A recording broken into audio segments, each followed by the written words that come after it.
We're going to answer Robson's question. He's in love with his wife. He's in love. But his mistake is that he gave too much of himself, even learning that she betrays him since he met her 17 years ago. Yes, he has been betrayed for 17 years since he knows her, and he doesn't know how to let go of her. Let's try to help our student. Você está ouvindo a Escola do Amor Responde com Renato e Cristiane Cardoso. Let's answer the question of Robinson, which is about betrayal that he learned from his wife. I love my wife. I gave too much of myself to her. I really invested in her. And today, I am greatly disappointed. She betrayed me with a guy that worked for us a long time ago. We have been together for 17 years, and I believe that she betrays me since I met her.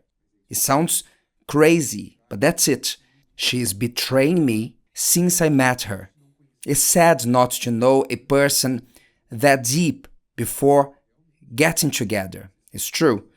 When you get together with someone you don't really know, this is a risk. A risk. And he goes on saying, her mother is from the mother. She was also from the church before. And she was in a marriage that ended because of her ex-husband's betrayal. In the beginning, everything was good. Everything was very exciting. But I didn't know that that could be a problem in the future. I didn't know that she would pay back with the first man that she would find. Yes, you learned that she was coming from a relationship in the past, feeling angry like any betrayed person may feel, looking for validation, looking for vengeance, payback, and she found you. She got involved with you. Though she was with you for 17 years, certainly she never overcame that past before you, right? And you say that in the beginning everything was good and exciting, which means you liked that excitement, the adrenaline. But as everything in life, one day the bill comes, and the bill came. But he goes on saying, today I like her, but I know that throughout all these years she was betraying me and everything that a lover does. And she is a narcissist. She doesn't say the truth. She denies even bringing God to a conversation. She denies it. And I've never seen both of them together, but they have left many traces of it. And it's not even good to mention it because it's very depraved. Me as a human being, I don't believe that she can change. Only God.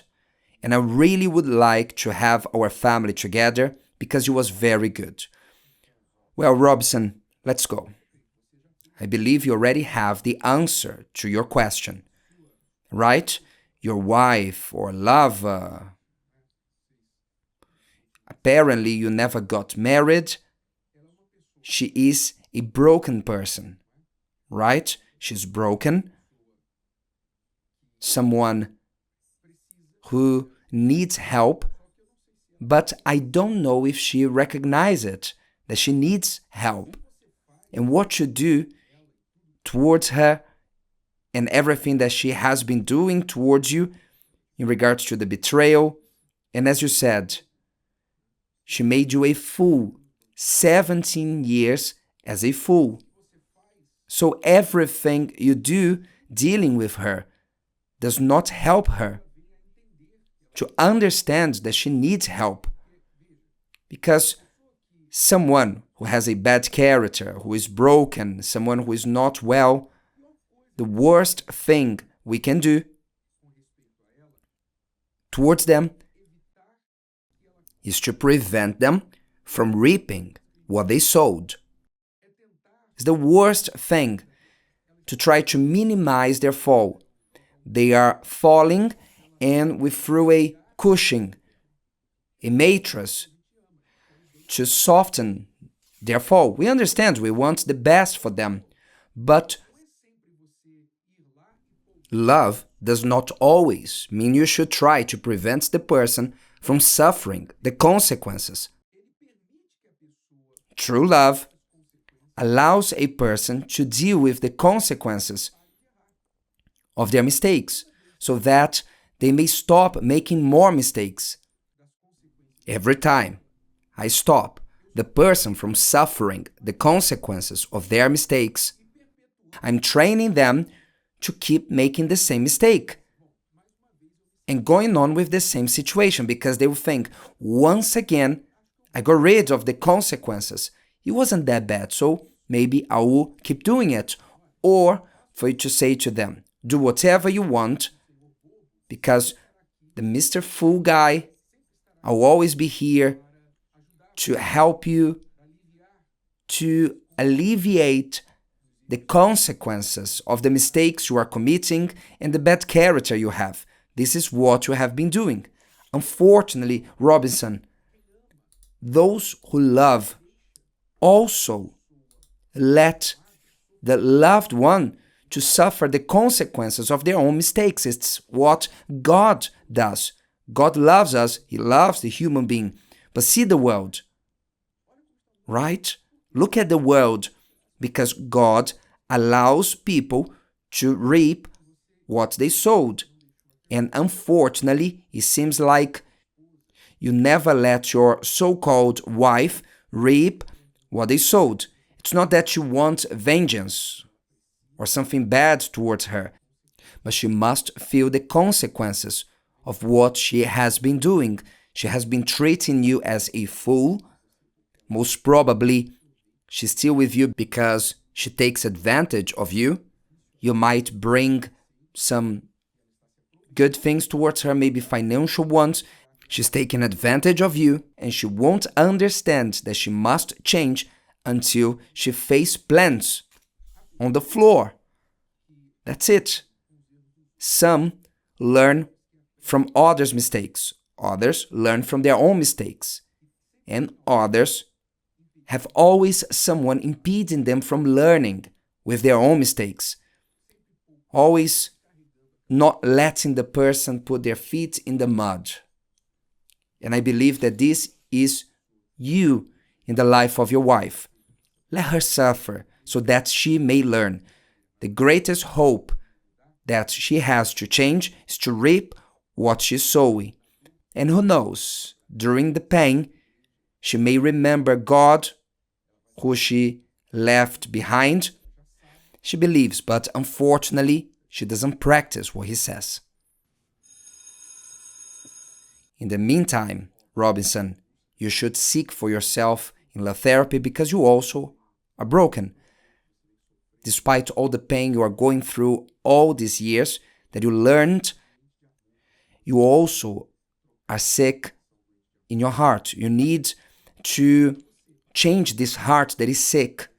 And who knows, because of your change, maybe your wife may also get excited to change. This Thursday, 8 p.m., you can take part in love therapy in Rio or São Paulo. You can come. It will be a holiday here in Brazil, in the Temple of Solomon. We'll be waiting for you, Christiane and I. See you then. Bye-bye. This example here from Robinson and his wife, it is a classic example of roots, because the wife has her past roots of a betrayal from another relationship. Many cannot overcome a betrayal. They cannot. They really suffer. Betrayal is one of the worst pains a human being can go through, and many cannot overcome it. And I would say that it's almost impossible for you to overcome a betrayal unless you seek for the one who was also betrayed, Jesus. He was betrayed by Jesus. He knows what is the pain of someone who was betrayed. And he also knows the pain of the betrayer. Both are broken people. So, if you want to be healed from a pain of betrayal, or maybe though you despised it, you betrayed, and you couldn't stop, there are roots that must be changed in you. And this Thursday, we'll deal with it at the Temple of Solomon. And this Thursday, we'll have Singles Hour too. See you next time, students. Bye-bye.